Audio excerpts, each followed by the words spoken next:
So guys, for the first method, you want to head it with search and type in services. Click on it. And then once you're on this, you want to click on any service one time. Now you want to click on P on your keyboard. You want to find print spooler. Here it is. Double click on it. Make sure that you have the startup type on automatic and then click on start, which will then make the service status running, and then click on OK. And now you want to click on restart. It's now going to restart the service, and then once it's been restarted, see if this fixes your problem. If that's still not working, for the next method, you want to head it with search and type in device manager. Click on it. And then once you're on this, you want to expand print queues.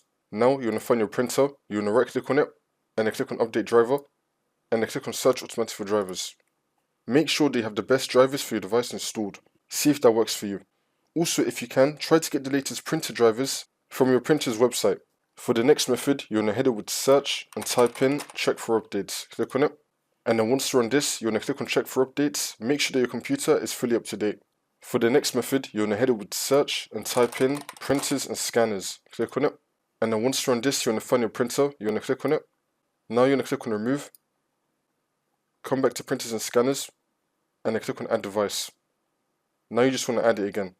For the next method, you want to head it with search and type in troubleshoot settings. Click on it.